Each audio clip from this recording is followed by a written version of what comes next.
Peux-tu imaginer qu'il existe un métier dont le but est d'enseigner la Shoah aux musulmans? Eh bien, devine quoi, il existe effectivement un tel métier dans le monde, et je sais qui occupe ce poste. Elle s'appelle Elisa Anne. C'est une bonne amie à moi et elle est ici avec moi aujourd'hui.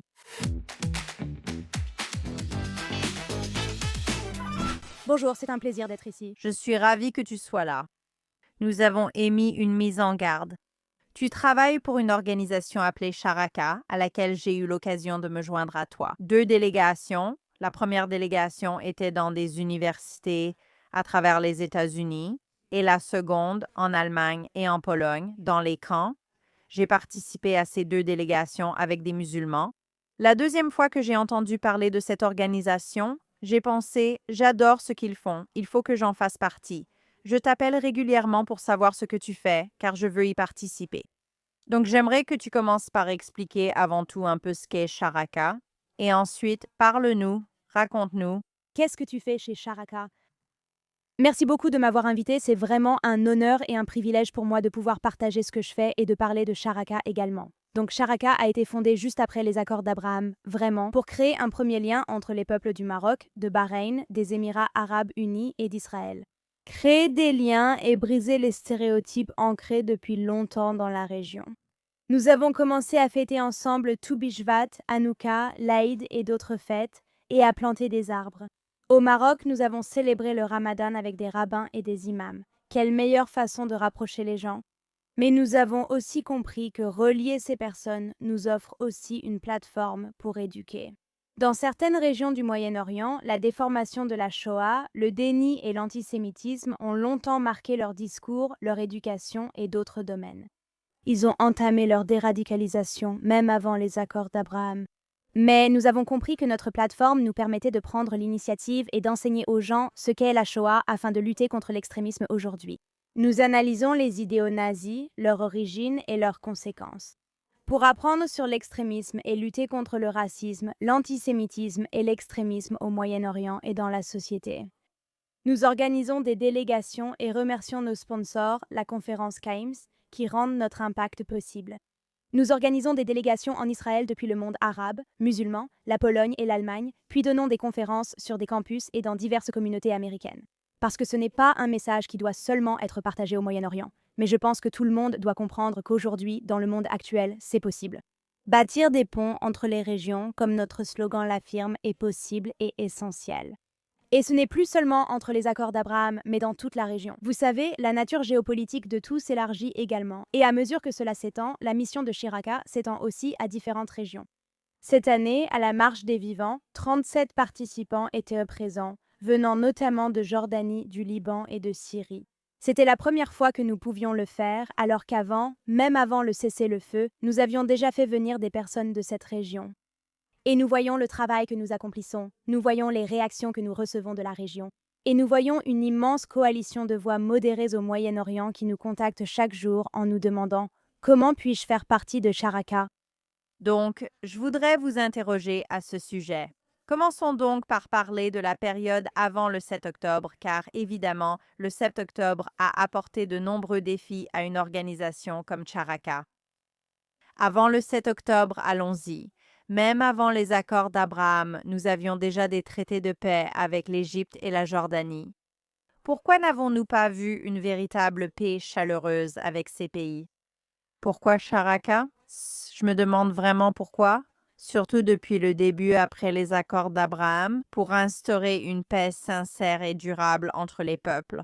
Pourquoi se concentrer sur les nouveaux pays des accords d'Abraham et pas sur des pays comme la Jordanie ou l'Égypte avant ou lors de la création de Sharaka? Donc, je pense que d'après mon expérience personnelle et aussi en tant que membre de l'organisation, nous avons constaté qu'il y a des personnes, je dirais surtout de Jordanie plutôt que d'autres régions, qui s'intéressent à une telle initiative. Mais les accords de paix eux-mêmes étaient très différents. Les accords de paix, vous savez, les accords d'Abraham visaient à rétablir un lien avec la région. En ce qui concerne le Maroc possède des milliers d'années d'héritage juif. Pour eux, les accords d'Abraham, c'était juste, vous savez, ils n'ont même pas signé l'accord. C'était simplement une reconnaissance du fait qu'ils ont un héritage lié au judaïsme, et ils veulent que cela soit rappelé à travers l'histoire. Les Émirats arabes unis et Bahreïn ont saisi l'importance de se rapprocher d'Israël, et leurs habitants en ont compris la signification. Ils sont très ouverts d'esprit. Ils organisent des expositions sur la Shoah aux Émirats arabes unis, ce que beaucoup ignorent. Pourquoi est-ce aussi important pour eux alors que cela ne les concerne pas? Avec la Jordanie et l'Égypte, il s'agissait d'un accord de sécurité très froid dès le début. Cela ne signifie pas qu'aucune personne là-bas n'est intéressée. Mais au sommet de l'État, ils craignent aussi de s'engager dans une telle initiative. Il est important de préciser que toute personne rejoignant nos programmes, où qu'elle soit, prend un risque. Ils le font parce qu'ils croient en la mission, ils croient en la construction de ponts, mais ils peuvent perdre des liens familiaux, ils peuvent perdre des relations professionnelles. Ils peuvent avoir peur en marchant dans certains quartiers, car des femmes musulmanes voilées font partie de notre réseau. Ils expriment ouvertement leur position sur l'importance des accords d'Abraham, d'Israël et la lutte contre l'antisémitisme dans leur communauté, ce que tout le monde n'accepte pas. Donc, les personnes devenues membres, ayant rejoint Chiraka, participé aux délégations ou venues dans les camps en Pologne et en Allemagne pour voir et apprendre. Diriez-vous que ce sont des personnes qui, naturellement, étaient déjà ouvertes d'esprit et curieuses? Ou bien fallait-il exercer un certain niveau de persuasion pour les amener à participer à ces délégations? Ce sont des personnes curieuses. Ce sont des personnes qui ont grandi dans des sociétés où la plupart du temps, elles savent que lorsqu'elles voient quelque chose sur Al Jazeera ou aux informations dans leur propre pays, elles cherchent à comprendre l'autre point de vue et son importance. Il y a beaucoup de personnes qui rejoignent parce qu'elles s'intéressent beaucoup aux accords d'Abraham, à ce que cela signifie, comment cela s'est développé, pourquoi il était si important d'avoir un accord de paix. Mais ces personnes ne se laissent pas convaincre facilement. Le mois dernier, en octobre 2025, Israël a accueilli la délégation de leaders musulmans la plus inspirante venue des États-Unis. Une des femmes venait d'Allemagne et des États-Unis et a participé à des manifestations pro-palestiniennes en Allemagne. Mais elle nous a contactés très ouvertes d'esprit, disant « En Allemagne et dans ma communauté musulmane, je ne vois qu'un côté, j'ai besoin de voir l'autre. » Le dernier jour en Israël, cette participante a écrit sur la plage de Tel Aviv « J'aime Israël ». Wow! Elle m'a envoyé cette vidéo et j'ai dit « C'est ce que nous représentons ». Cette personne a beaucoup d'abonnés sur les réseaux sociaux. Militante dans la communauté musulmane, elle favorise le dialogue avec la société allemande. Quand elle m'a recontactée avec cette vidéo, j'ai été très émue. Je me suis dit « Voilà pourquoi nous agissons, pour qu'elle transmette le message à d'autres. » C'est incroyable. Mais faire venir quelqu'un comme ça, quel type de préoccupation de sécurité cela implique-t-il? Il doit forcément y avoir des préoccupations de sécurité. Si tu vois quelqu'un qui est actif en Europe, sur les campus ou ailleurs, tu sais, des manifestations anti-Israël montrent une certaine responsabilité que Sharaka assume pour cette personne et pour Israël. Bien sûr. Et je dirais que nous, tu sais, nous avons eu des heures d'entretien avec chaque personne qui vient et nous comprenons où ils en sont dans leur tête. Tu vois, avec de nombreuses personnes de nos programmes. Ils peuvent publier quelque chose sur les réseaux sociaux, mais ça ne veut rien dire. En général, ils ne savent même pas ce qu'ils publient. C'est pareil que les étudiants dans toutes les universités des États-Unis. Souvent, ils cherchent seulement à suivre une tendance et à paraître cool auprès de leurs abonnés. Nous avons vite compris qu'en réalité, elle ne l'est pas et qu'elle s'investit beaucoup dans les relations interconfessionnelles.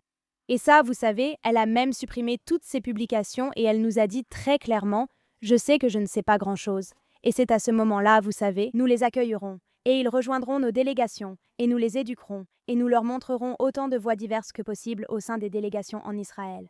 Et, si Dieu le veut, continuer avec eux lors des délégations en Pologne et en Allemagne également. Donnez-nous juste un petit aperçu, par exemple, de cette délégation dont vous parlez.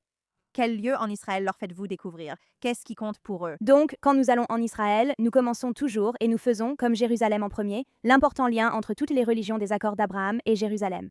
Nous allons à l'église du Saint-Sépulcre, à Al-Aqsa, au Kotel et à la Knesset. Nous rencontrons des personnes ayant œuvré sur les accords d'Abraham et le rapprochement entre musulmans et juifs.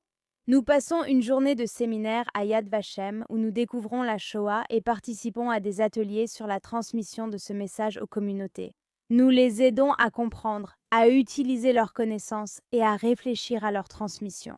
C'est ce qui compte pour nous. L'essentiel n'est pas seulement leur présence en Israël, mais qu'ils deviennent nos ambassadeurs dans leur communauté. Donc, chaque fois qu'ils sont ici, nous incluons toujours des ateliers, des conférences, et nous faisons en sorte de diffuser ce message le plus largement possible jusqu'à leur communauté.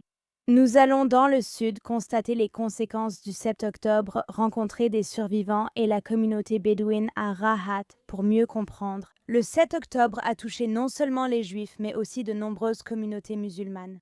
Et ensuite, nous allons à Tel Aviv pour découvrir la haute technologie. Nous apprenons l'aspect du tikkun olam, le fait de redonner au monde, qui est un aspect très important ici en Israël. Le judaïsme fait aussi partie de l'islam. Sauver une vie équivaut à sauver une nation, idée présente dans le Tanakh, le Coran et la Bible. Nous essayons de transmettre cela à nos participants, quelles que soient leurs origines, et de leur montrer divers aspects, comme la charité qu'Israël apporte au monde. Évoquons les défis. Le 7 octobre survient et tu te demandes comment faire venir ou convaincre des musulmans en Israël. Où aller maintenant? Les accords d'Abraham vont-ils durer? Ces questions te viennent-elles à l'esprit le 7 et le 8 octobre? J'ai rejoint Sharaka après le 7 octobre et je pense que c'est à ce moment-là que je l'ai fait. J'ai contacté les personnes concernées pour savoir ce que signifiait appartenir à cette organisation. Le 8 octobre, comment t'es-tu senti? Et étonnamment, et surtout les personnes qui travaillent avec nous et qui viennent du monde musulman, elles nous disaient toujours qu'en réalité, beaucoup plus de gens, lentement mais sûrement, les ont contactés. Ce qui s'est passé le 7 octobre n'a pas été fait au nom de leur religion. Nous sommes une coalition de voix modérées au Moyen-Orient, et aucun modéré ne tolérerait ce qui s'est passé le 7 octobre en Israël.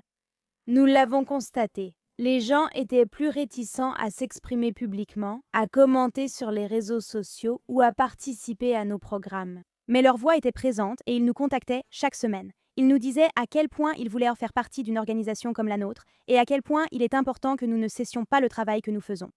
En tant qu'organisation, nous avons pris cette initiative et amené de nombreuses délégations depuis le 7 octobre. Nous avons aussi annulé de nombreuses délégations à la dernière minute quand la situation a empiré ici.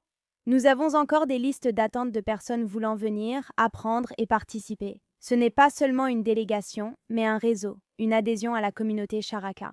Et ce n'est pas seulement eux qui viennent ici pour partager leur message, mais c'est aussi eux qui retournent dans leur communauté et transmettent cela à leur tour, ce qui est tout aussi important. Chaque délégation amenée après le 7 octobre a eu plus d'impact, parce que ces personnes retournaient dans des communautés qui étaient très confuses, tout en étant aussi, dans une certaine mesure, très radicales. Et elles partageaient leur vision, ce qu'elles ont vu ici, elles partageaient ce qu'elles ont vécu. Nous ne leur donnons pas de réponse toute faite.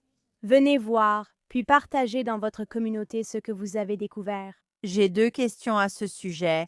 Après le 7 octobre, lorsque vous les emmenez dans les communautés et sur le site de Nova, en avez-vous entendu certains? Je veux dire, je suppose que ces personnes venaient, comme vous l'avez dit, elles sont déjà ouvertes d'esprit, donc je suppose que cela n'arrive probablement pas souvent. Avez-vous entendu des gens dire: «Je ne croyais pas que cela s'était produit avant de venir ici et de le voir»? Nous avons eu des exemples de personnes qui ont dit qu'elles ne comprenaient pas l'ampleur de ce qui s'était passé, ce qui est aussi logique car dans leurs informations, dans leurs médias, ce n'est pas quelque chose qui est partagé. Nous avons aussi eu des personnes qui ont dit qu'elles ne voulaient pas comprendre, vous savez, jusqu'à ce qu'elles le voient de leurs propres yeux. On peut aussi dire cela d'une visite à Auschwitz pour apprendre sur l'Holocauste. Il faut y aller pour voir par vous-même, malgré les témoignages des survivants. Sans lien personnel, il est difficile de comprendre ce qui s'est vraiment passé. Si leurs informations ne montrent qu'un côté, nous voulons simplement leur révéler ce qui s'est passé ici et ce qu'ils ne voient pas. Ils ignorent que des musulmans ont aussi été visés. Nous leur présentons donc un survivant de la Nova sauvée par un bédouin le 7 octobre. Je pense que quand ils ont entendu cette histoire, surtout avec la dernière délégation, ils ont commencé à pleurer. C'est un exemple parfait de coexistence, ce que nous cherchons à faire, mais ces histoires restent inconnues. Et si tu peux partager, tu ne pourras peut-être pas, mais si tu pouvais partager, je sais. Certaines délégations venues après le 7 octobre ont suscité de fortes réactions négatives dans leur pays, au point où ils ont été menacés, leurs familles ont été menacées. Peux-tu en dire un peu plus à ce sujet? Je ne citerai pas d'exemple précis, mais il est essentiel de comprendre que toute personne qui vient prend vraiment un risque. Je suis très reconnaissante. Chaque matin, je remercie Dieu pour ces voix qui me donnent la force de continuer. Elles m'apportent l'espoir de poursuivre. Malgré la perte de proches après le 7 octobre, il est essentiel de continuer dans la société actuelle. Leur exprimer beaucoup de gratitude car ils perdent plus que nous. Nous élevons la voix, travaillons sans relâche et sommes capables de faire le travail. Il n'y a pas tant de critiques chez nous en Israël, quelques-unes seulement, mais eux, ils ont beaucoup plus d'opposants. Je dirais que leurs opposants sont une minorité bruyante. Même dans leur communauté et pays, ils reçoivent beaucoup d'amour et de soutien. Ce sont juste des personnes moins puissantes et moins connectées dans leur société. Et pouvez-vous en partager quelques-uns? Je veux dire, comme je l'ai dit, j'ai rejoint votre délégation sur des campus, la délégation à laquelle j'ai eu l'occasion de participer. Nous avons surtout fréquenté des organisations étudiantes juives, ce qui était très agréable et marquant. Et sur le panel, il y avait moi-même et quelqu'un du Bahreïn, 2 personnes du Maroc. Nous avions une Égyptienne, Dalia, qui sera également invitée dans l'émission. Et je pense que, vous savez, tout le monde dans le public écoutait évidemment. C'est tellement intéressant à entendre. Et on pourrait parler de ce sujet pendant des jours. J'ai eu l'impression, vous savez, qu'on était dans une chambre d'écho. Parce que, comme on le dit, le problème pour promouvoir la paix ne vient généralement pas vraiment des étudiants juifs sur le campus. Ma question est, êtes-vous parvenu à sortir de cette chambre d'écho? Quelles réactions avez-vous observées sur les campus occidentaux? Et j'ajouterais à cela, vous savez, quand on me demandait avant, quand je suis partie en délégation avec toi, tu n'as pas peur d'aller parler sur les campus universitaires? On voit dans les médias ce qui arrive aux gens qui osent parler. Et j'ai toujours dit, mais qui va avoir le courage de se lever et d'être contre ce qu'on fait là-bas? Parce qu'on parle littéralement de paix. Si quelqu'un se lève et dit non, je suis contre ce que vous faites ici, alors cette personne s'expose à être considérée comme anti-paix, ce qui n'est pas du tout ce que les libéraux, vous savez, sur le campus essaient de promouvoir. Donc ma question est, avez-vous vu des réactions négatives sur les campus occidentaux? Pouvez-vous partager où nous en sommes aujourd'hui par rapport au 8 octobre? Nous faisons beaucoup de tournées de conférences, et je dirais toutes les 2 à 3 mois. Nous réunissons 3 à 4 voix musulmanes et une voix israélienne pour les présenter dans diverses communautés et universités américaines.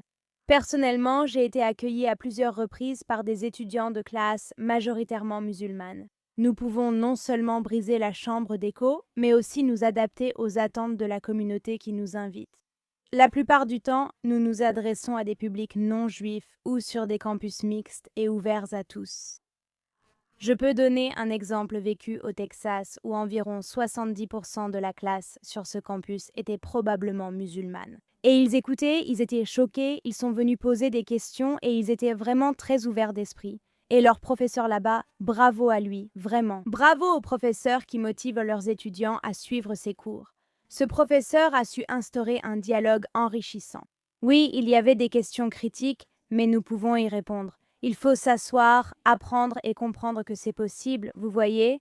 Un participant nous l'a dit après. Elle a dit « Je ne pensais vraiment pas voir un jour une juive pratiquante en parlant de moi-même assise à côté de 2 musulmans pratiquants pendant le ramadan dans la même pièce. » Clairement, cette personne n'est jamais allée en Israël. Exactement. J'ai répondu « Bien sûr, c'est ce que nous voulons prouver au monde, que c'est possible. » Mais je dirais que la situation peut s'inverser. Et une autre chose que nous avons faite spécifiquement après le 7 octobre, c'est de comprendre l'espoir dont les communautés juives ont besoin à travers le monde, ainsi que les communautés juives partout dans le monde.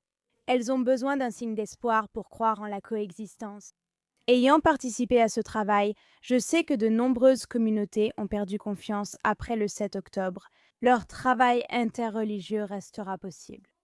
Nous leur avons présenté ces tables rondes pour prouver que c'est possible et partager ce message avec eux, pour qu'elles puissent ensuite s'adresser à leurs différentes communautés, la communauté musulmane, la communauté chrétienne, et dire « Waouh, nous venons d'entendre Sharaka ». Invitons-les, vous savez, à nos propres tables rondes aussi, et essayons de voir comment nous pouvons nous reconnecter et reconstruire ces ponts au sein de nos communautés.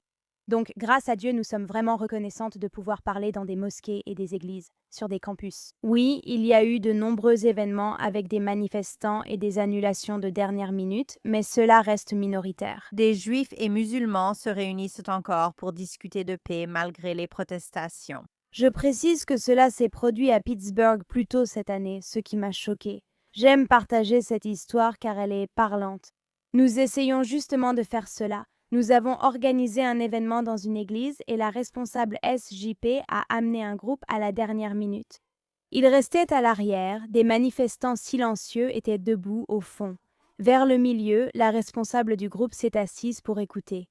J'étais assise sur le panel. Je fixais sans cesse mes yeux sur lui, car il restait debout au fond, très froid. À mi-chemin, il va au centre, s'assoit dans le public, puis vient à la fin. Et il a, disons, une conversation d'1 heure avec l'une des intervenantes, qui vient de Bahreïn. C'est une femme musulmane très religieuse, qui est vraiment l'une de nos plus ferventes défenseuses. Ils ont discuté de leurs accords et désaccords, notamment sur le Coran et leurs différentes interprétations en anglais ou en arabe. En anglais. J'étais sur le côté, écoutant discrètement sans intervenir car la conversation était très belle. Et c'est aussi ce que nous voyons beaucoup. Nous voyons des gens qui viennent pour faire des histoires, qui veulent élever la voix, provoquer quelque chose contre nous, mais en réalité ils sont tellement curieux parce qu'ils sont quoi? Ils s'identifient souvent comme musulmans et ils sont assis en face de musulmans pratiquants qui parlent de cela. Et c'est très difficile pour eux, c'est très difficile pour eux de comprendre que c'est possible et de comprendre l'autre point de vue. Mais ils écoutent et ils apprennent. Et vous savez quoi? Il n'a pas à être d'accord, mais le fait qu'il ait écouté notre panel et discuté avec une intervenante suffit selon moi. Je pense que son esprit est plus ouvert qu'avant. Je me souviens d'avoir vécu une expérience comme ça aussi, si je ne me trompe pas. C'était en Géorgie et c'était un événement juif, donc tout le monde dans la salle était juif. Mais il y avait clairement un gars, comme tu l'as dit, assis au fond. Tu savais pourquoi il était là, tu vois. Et puis, au bout de 45 minutes environ, tu pouvais voir qu'il était tellement déçu, il s'est levé et il est parti. Parce qu'il se disait, ils disent des choses gentilles. Je ne peux pas vraiment leur crier dessus. C'est la vérité, mais ce n'est pas le cas. L'une des meilleures choses dans ce que nous faisons, c'est que les gens sont authentiques avec de vraies histoires. Vous voyez, ils partagent leurs expériences personnelles. Vous savez, beaucoup de les participants à nos programmes partagent leur point de vue personnel. Ils racontent ce qu'ils ont vécu. Il est incroyable que, sauf erreur, chaque histoire racontée par les participants musulmans, que ce soit de peut-être moins du Maroc, mais bien des pays du Golfe, elles commencent toutes. L'histoire commence toujours par « Je n'aimais pas les Juifs ». On m'a dit de ne pas aimer les Juifs au Maroc. C'est différent, car on débat toujours. L'antisionisme est-il de l'antisémitisme? Je pense que dans certains pays, il ne fait aucun doute qu'il existe un fort antisémitisme. J'aimerais que tu développes ce point. Alors qu'au Maroc, je dirais que c'est probablement tout le contraire. J'ai l'impression qu'il n'y a probablement jamais vraiment eu d'antisémitisme. Bien sûr, il y en a toujours un peu personnellement, mais pour la politique du pays, tu vois. Le roi ne dirige pas un pays antisémite. Il y a en réalité beaucoup de respect pour les Juifs et leur rôle historique. Mais c'est à cause d'Al Jazeera et de TikTok qu'on observe un changement chez la jeune génération au Maroc qui devient extrêmement antisioniste, alors que même chez les générations plus âgées, au Maroc, avant le 7 octobre, ils n'avaient aucun problème avec Israël, ni que je dise venir d'Israël. Tu vois? Et je pense que ça ramène peut-être à l'éducation sur la Shoah. Est-ce que tu vois une corrélation dans les pays où il y a une éducation sur la Shoah ou au moins une certaine acceptation du fait qu'il y a eu une Shoah? En ce qui concerne les niveaux d'antisémitisme là-bas ou dans les pays où, tu sais, il n'y a aucune discussion, ils n'ont jamais existé, cela n'est jamais arrivé, est-ce que tu observes quelque chose comme ça? Je trouve cela très intéressant. L'héritage juif marocain existe depuis des millénaires. Pendant l'Holocauste, le roi Mohamed a joué un rôle crucial pour sauver la communauté juive au Maroc et y est parvenu. Et donc, les Marocains, parce qu'ils savent sur l'Holocauste, ils en sont tellement fiers. Ils sont très fiers d'affirmer que leur roi a aidé à sauver des Juifs durant l'Holocauste, car ils étaient vus comme Marocains. Et c'est de là que vient tout cet élément, quand il s'agit du Golfe, d'après mes recherches et mes expériences personnelles. Avant les accords d'Abraham, il manquait d'éducation sur l'Holocauste, mais 5 à 8 ans plus tôt, ils ont commencé à en intégrer dans leurs programmes scolaires. Dans une certaine mesure, et de nos jours, les gens savent ce que c'est, mais ce n'est pas enseigné de manière appropriée. C'est enseigné en lien avec la Seconde Guerre mondiale. Parfois, ils en parlent ailleurs. Cependant, en réalité, ils comprennent ce que sont les accords d'Abraham, et pour eux, ils voient l'importance des accords d'Abraham, et c'est quelque chose qui est partagé dans la société. C'est à l'envers. Voyons d'abord ce que les accords d'Abraham ont apporté à notre pays et les opportunités créées. Revenons en arrière pour découvrir le peuple juif et modifier le récit. Cela a été dans nos pays pendant tant d'années, de manière plus forte que ce n'était, vous savez, lorsqu'ils ont commencé à façonner le système éducatif et à inclure des éléments et à déradicaliser, Ils l'ont fait à un niveau très mineur. Je pense qu'ils cherchent encore à ajouter des sujets et vraiment à augmenter le niveau de reconnaissance de ce qu'est la religion juive, de ce qui s'est passé pendant l'Holocauste, mais aussi pourquoi il est si important de le savoir. Et est-ce que tu as des conversations avec eux, avec les participants, sur le lien du peuple juif avec la terre et l'histoire? Penses-tu que la plupart des participants à ces programmes viennent en général d'un milieu socio-économique plus favorisé dans leur pays? Ça dépend du pays dans une certaine mesure, oui, et je dirais que c'est le cas au Maroc comme dans d'autres pays avec lesquels nous travaillons. C'est plutôt une génération plus jeune, ce sont des étudiants, des personnes qui sont au début de leur carrière. Donc, diriez-vous que la majorité d'entre eux sont des musulmans pratiquants ou bien sont-ils, vous savez, plutôt à la limite de la laïcité? Peut-être moitié-moitié. Ça dépend vraiment. Nous comptons de nombreux musulmans pratiquants dans nos programmes, ainsi que diverses personnes se considérant musulmanes et pratiquant différemment. Leur religiosité influence réellement leur consommation d'alcool. La majorité ne boit pas. Donc, est-ce que vous allez dans ces... Conversation sur, vous savez, ce que dit le Coran à propos des Juifs et est-ce que le Coran est un texte antisémite et est-ce que le Coran accepte le fait que, vous savez, les Juifs sont les Bena Israël, qui ont un lien religieux avec cette terre, que nous avons une histoire? Est-ce que vous abordez ces conversations difficiles ou est-ce que vous préférez, vous savez, ne pas plonger là-dedans, essayer de garder cela amical? Alors, quelle est votre position? Beaucoup de ces discussions difficiles se passent dehors et font partie du programme, même si elles ne sont pas drôles. Elles ont lieu lorsque vous discutez avec différentes personnes, lorsque vous apprenez un peu à les connaître, qui elles sont, d'où elles viennent, et elles poseront des questions, et elles le feront. Vous savez, nous accueillons toutes les questions, et nous accueillons aussi les questions plus difficiles. Plonger dans le Coran. Nous ne le faisons pas forcément en profondeur, mais nous examinons comment beaucoup de leurs systèmes éducatifs étaient antisémites et comment certains de leurs livres religieux l'étaient aussi. Mais aussi comment cela a été transformé, et dans les pays avec lesquels nous travaillons, vous voyez, cela a été transformé il y a longtemps. Donc, les personnes avec qui nous travaillons peuvent se souvenir de comment c'était avant, mais elles verraient certainement la différence avec la situation actuelle. Mais ils admettent tous qu'il y avait un certain antisémitisme. Je ne suis pas sûre, mais beaucoup de nos participants savent que leur communauté avait un certain niveau de discours antisémite. Le lien avec la situation en Israël à l'époque et la montée de ce phénomène est aussi très courant. En as-tu vu qu'ils se sont montrés très vocaux sur leurs réseaux sociaux pour soutenir l'État d'Israël ou même critiquer les Palestiniens ou le mouvement pro-palestinien? En vois-tu vraiment certains s'exprimer ouvertement et avec force? Je suis maintenant une sioniste arabe. Je pense que ce n'est pas forcément sur les réseaux sociaux car beaucoup des personnes invitées ne sont pas de grandes célébrités en ligne. Nous faisons venir des personnes influentes et nous faisons venir des personnes et de l'influence du secteur académique, des enseignants, des médecins, des personnes qui ont vraiment une plateforme. Pour diffuser ce message, nous avons invité des personnes très actives sur les réseaux sociaux. Elles partageront simplement le message de ce qu'elles ont vu ici. Comprendre les accords d'Abraham, l'héritage juif de leur pays et instaurer un dialogue interreligieux est essentiel. Elles diront avoir été choquées de voir sur leur chaîne d'information un seul point de vue, puis ici découvrir une autre perspective. Elles ne critiqueront jamais ou très rarement les personnes de leur propre religion, mais une organisation terroriste, c'est quelque chose qu'elles mentionneront souvent. Le Hamas n'a pas agi au nom de notre religion ni de l'islam le 7 octobre. Je souhaite vous poser quelques questions car les auditeurs remarqueront sûrement un léger accent. Vous venez de Manchester. Depuis combien d'années avez-vous fait votre alia? 8 ans. Vous avez donc grandi 8 ans à Manchester? On voit ce qui se passe au Royaume-Uni. Avez-vous ressenti de l'antisémitisme en grandissant à Manchester?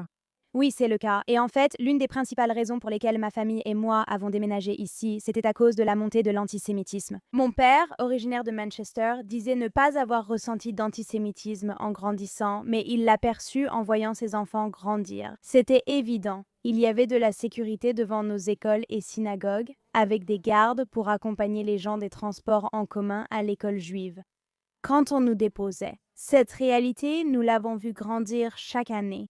C'était verbal, ça n'est jamais allé jusqu'à des agressions physiques de façon régulière, jusqu'à récemment. Il y avait de nombreuses attaques verbales. Parfois, ils jetaient des œufs sur les maisons juives le vendredi soir. Je me souviendrai toujours d'une histoire. Enfant, je marchais devant Marks and Spencer avec ma mère. Un stand soutenait le mouvement boycott, désinvestissement et sanctions et proposait aux gens de signer une pétition.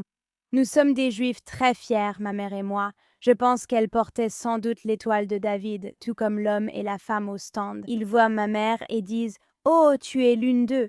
Ils se mettent à lui hurler des insultes dans la rue et personne n'intervient. Ma mère n'est pas allée vers eux ni parlé.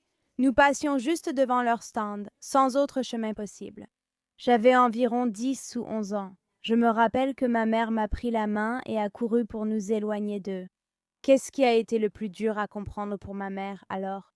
Ce n'était pas que cela soit arrivé, car malheureusement, cela ne nous a pas surpris, mais qu'il n'y ait pas eu une seule personne. Et pourtant, on était en plein centre de Manchester. Personne ne s'est levé pour parler, et c'est cela le plus difficile, surtout en Angleterre. On voit ces niveaux croissants d'antisémitisme, mais on commence aussi à se sentir, à mon avis, de plus en plus isolés également. Les personnes juives fréquentent les mêmes universités et écoles, beaucoup envoient leurs enfants dans des écoles juives. C'est simplement parce qu'on ne sait plus où sont ses alliés. Partages-tu cette histoire personnelle avec tes amies musulmanes qui viennent du monde entier? Je partagerai toujours. Récemment, après l'attentat de Manchester durant Yom Kippour, j'ai ouvert mon téléphone et j'ai été choquée par ce qui s'est passé. Et c'est arrivé dans une synagogue. Je connaissais beaucoup de personnes qui vont dans cette synagogue. Mais j'ai aussi reçu une multitude de messages de musulmans du Moyen-Orient qui m'ont écrit et m'ont dit « Elisa, on se souvient que tu viens de Manchester. Est-ce que tout le monde que tu connais va bien ?» Et tu m'as aussi envoyé un message, et tu faisais aussi partie des premiers messages que j'ai reçus. Je faisais défiler mon téléphone en pensant « Qui aurait cru qu'une juive religieuse en Israël reçoive tant de soutien du monde musulman ?» Et c'est pour ça que je fais ce que je fais. Et ces messages y comptaient tellement pour moi à ce moment-là. Parce que la plupart des gens ne savent pas que cela existe. Et cela fait encore référence à mon espoir pour la communauté juive. Parce que je pense que je fais partie des très rares personnes qui savent combien d'alliés nous avons là-dehors. En ouvrant mon téléphone et en voyant toutes ces personnes, j'ai ressenti une grande reconnaissance envers Dieu de pouvoir partager cela et de les connaître. Et que nous avons un lien et une relation si forts, que je sois la première personne à laquelle ils ont pensé et qu'ils m'ont envoyé un message et que je l'ai partagé aussi, pas seulement avec vous savez. Je discute d'antisémitisme avec les groupes musulmans, mais aussi avec mes amis juifs du monde entier qui se sentent souvent isolés. C'est incroyable. Ton histoire apporte vraiment tellement d'espoir à une époque où tant de gens n'en ont pas. Je voudrais te demander ce que tu penses de la possibilité que l'Arabie saoudite rejoigne, espérons-le, les accords d'Abraham. À quel point es-tu optimiste quant à la possibilité d'avoir une véritable paix chaleureuse en Arabie saoudite, comme nous l'avons vu, par exemple, aux Émirats arabes unis? Je suis très optimiste. En tant qu'organisation, nous avons constaté que beaucoup de personnes en Arabie saoudite, nous avons entendu à travers notre réseau que beaucoup de gens sont très intéressés. Et nous espérons vraiment que cela puisse se produire et nous espérons que cela puisse arriver bientôt. Évidemment, il se passe beaucoup de choses en ce moment dans la région et nous espérons que cela va continuer à se développer et que de nouveaux progrès vont arriver. Et je pense aussi que si cela arrive, ce sera une paix plus chaleureuse qu'avec l'Égypte et la Jordanie. Et dans une certaine mesure, ce sera similaire à ce que nous avons avec les Émirats arabes unis et Bahreïn.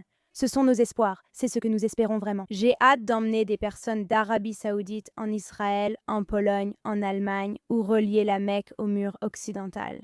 C'est l'une des pensées les plus historiques que l'on puisse avoir. Cela relie vraiment deux belles religions l'une à l'autre, aussi à un niveau beaucoup plus spirituel. Et pour moi, c'est ça l'importance, les gens.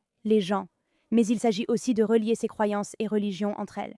Parce qu'à la fin de la journée, vraiment, la base de tout ce que nous faisons est fondée sur la religion. C'est basé sur la reconnexion des enfants d'Abraham de toutes les religions. Et pour moi, ce lien est quelque chose de tellement beau que j'espère qu'il pourra se réaliser bientôt, et je pense personnellement que cela arrivera bientôt. Je suis partante. Dernière question, je sais que c'est difficile d'y répondre, comme choisir entre maman ou papa. Mais si tu devais changer l'opinion de quelqu'un, tu sais, pour le sortir de ce schéma de pensée stéréotypé, tu sais, cet état d'esprit antisémite, tu ne pourrais l'emmener qu'à un seul endroit. Tu choisirais la Pologne ou Israël? Je choisirai la Pologne. Et je vais aussi expliquer pourquoi, c'est d'ailleurs un peu pour ça que je fais ce métier. J'ai passé 2 ans de ma vie à travailler à Yad Vashem avec des survivants de la Shoah, et c'est là que j'ai compris que c'était ma destinée, donnée par Dieu. C'est ce que je dois faire pour le reste de ma vie. Il est difficile de comprendre la perspective juive sans connaître notre vécu durant la Shoah. Je pense que le fait que 6 millions de notre peuple aient été tués parce qu'ils étaient juifs, ainsi que d'autres victimes du régime nazi, simplement à cause de qui ils étaient. Et le fait qu'une idéologie ait pu se développer au point de permettre que cela arrive est quelque chose que même les mots ne peuvent exprimer. Ils ne peuvent pas vraiment expliquer comment cela s'est produit, même à travers des conférences et des enseignants. Et à mon avis, aller à Auschwitz, et je l'ai vu de mes propres yeux avec les groupes musulmans que j'y emmène, ou aller dans n'importe quel camp de concentration, et voir de vos propres yeux ce qui s'y trouve, voir que ce soit les cheveux, les objets qui ont été pris à ces personnes, cela crée une nouvelle histoire et vous comprenez, en tant qu'individu, votre devoir de ne jamais laisser le monde oublier. C'est, selon moi, la première pièce du puzzle. Ils ne grandissent pas en le sachant vraiment ni à la juste mesure. Aujourd'hui encore, l'éducation sur la Shoah échoue souvent dans le monde, ce qui me paraît essentiel. Et je pense qu'y aller et voir de vos propres yeux vous permet, en tant qu'être humain, de comprendre ce qui s'est réellement passé. Rien ne peut remplacer cela, sauf écouter un survivant de la Shoah. Et c'est aussi une très grande partie de ce que nous faisons. Et ce n'est pas seulement apprendre, mais c'est aussi être témoin, voir tout ce qu'ils ignoraient de leurs propres yeux. Ils se tournent vers moi et disent « Waouh, ça me parle ». Ceux d'Iran disent que cela leur rappelle le régime iranien, ceux du Pakistan aussi. Cela reflète la violence dans leur région, stimule leur esprit et nourrit leur engagement. Je n'ai jamais vu personne quitter Auschwitz avec moi, qui ne soit pas personnellement touché au point de vouloir transmettre ce message. Et je dis toujours, et je suis allée en Pologne de nombreuses fois, avec des groupes juifs, je me sens très désemparée, car cela est arrivé à notre peuple et à des personnes que nous connaissons. Mais avec les groupes de Sharaka, je repars pleine d'espoir car ils incarnent l'avenir de l'éducation sur la Shoah et la lutte contre l'antisémitisme. Parce qu'une fois que vous savez cela, vous ferez tout ce qui est en votre pouvoir pour diffuser ce message. Et pour partager non seulement le fait que cela s'est produit, mais aussi pour éliminer la rhétorique antisémite de vos pays et en comprendre l'importance, sans être antisémite. C'est incroyable parce que même moi, qui ai grandi dans une communauté juive en Amérique du Nord, et je suis une descendante de survivants de la Shoah, même moi, je n'ai pas compris la profondeur de l'endoctrinement avant d'y aller avec Sharaka, et le fait d'y aller avec des musulmans a rendu cela tellement plus marquant.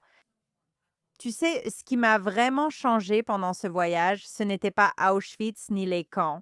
Je crois même l'avoir partagé, mais je ne me souviens plus. Tu te souviens? Je ne crois pas. Quand nous étions au Wannsee, parce que c'est là que je l'ai reconnu.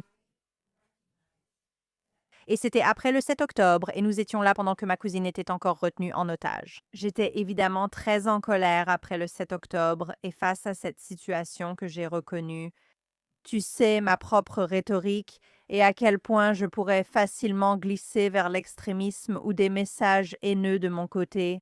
Ça m'a un peu secouée et je me suis dit, n'oublie pas qui tu es et quelles sont tes valeurs.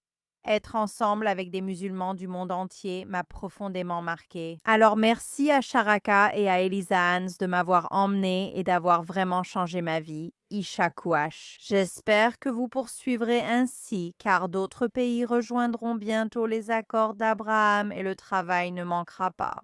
Avec un peu de chance, on verra l'Iran, le Qatar et des pays encore inimaginables aujourd'hui, comme l'étaient les Émirats arabes unis ou Bahreïn il y a quelques années. Merci beaucoup de m'avoir rejointe aujourd'hui. Merci de m'avoir invitée, ce fut un plaisir. Merci beaucoup. J'espère que vous avez aimé l'épisode d'aujourd'hui. Moi, oui. Ce message est important. À très bientôt. Prenez soin de vous.